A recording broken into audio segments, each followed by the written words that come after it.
Hello दोस्तों, नमः शिवाय। अगर करने जा रही हैं आप शरद पूर्णिमा का व्रत, तो इस बात को आप ध्यान रखें, 16 अक्टूबर 2024 में आप व्रत रखेंगी और 17 अक्टूबर 2024 को दान पुण्य करेंगी। और इस दिन जो है चौकी स्थापित करके लक्ष्मी जी की, भगवान विष्णु जी की, शिव पार्वती जी की और श्री कृष्ण भगवान की पूजा जरूर करें विधिवत। इसके अलावा आप जो है एक मंत्र का जाप कर सकती हैं। मंत्र इस प्रकार: ओम श्री महालक्ष्मी चा विद्महे विष्णु पत्नी चा धीमहि तनो लक्ष्मी प्रचोदयात्। इस मंत्र का जाप करें। इस पीठी की माला से, कमलगट्टे की माला से आपको अनंत गुना फल की प्राप्ति होगी। इसके अलावा इसको रास पूर्णिमा कहते हैं, तो आपको श्री कृष्ण भगवान के इन मंत्रों का जाप कर सकते हैं। ओम श्रीम ह्रीम क्लीम श्री कृष्णाय गोविंदाय गोपीजन वल्लभाय श्रीम श्रीम। इसको लिख लें आप: ओम श्रीम ह्रीम क्लीम श्री कृष्णाय गोविंदाय गोपीजन वल्लभाय श्रीम श्रीम श्रीम। 3 बार श्रीम श्रीम आएगा।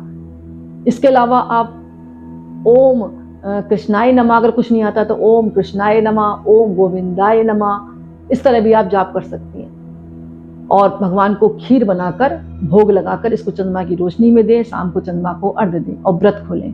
दोस्तों, एक बात और भी आती है कि शाम के समय आपको शरद पूर्णिमा पर कथा जरूर सुननी चाहिए। कथाएं अनेक हैं, जिसमें से मैं एक कथा आपके साथ शेयर करना चाहती हूँ, इसको आप जरूर सुने।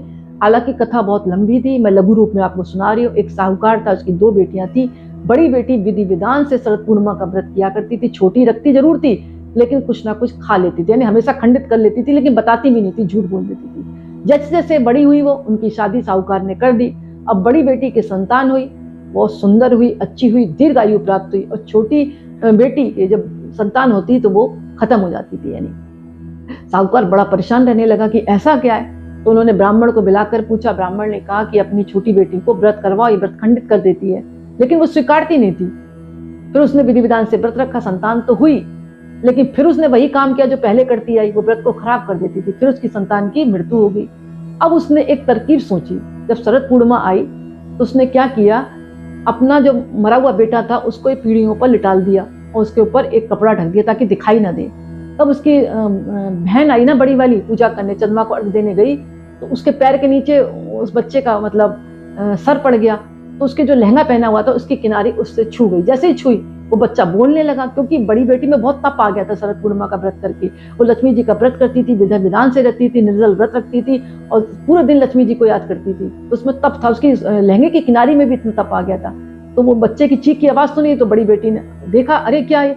तो बड़ी बहन जो थी उसने डांटने लगी वो छोटी बहन को, ऐसे कि बच्चे को लिटालते हैं। तब वो पैरों के नीचे पड़ गई। छोटी बहन जो थी वो बोली, मुझे माफ कर दो, मेरी संतान के साथ ऐसा हुआ था। आप कितनी तप करती हैं, पूजा पाठ करती हैं, आपके टच से मेरे बेटे की मतलब दीर्घायु हुई है। तो जो बड़ी बेटी थी, मतलब बहन थी उसकी, बड़ी बहन बोली, ठीक है, मैं तुमको नाराज नहीं होती, लेकिन एक बात का ध्यान रखना, तुम विधि विधान से व्रत रखा करो शरद पूर्णिमा का और कथा सुना करो, तो आप देखें तुम्हारी जो संतान होगी उसकी दीर्घायु होगी और जीवन में तुम्हें सब कुछ प्राप्त होगा।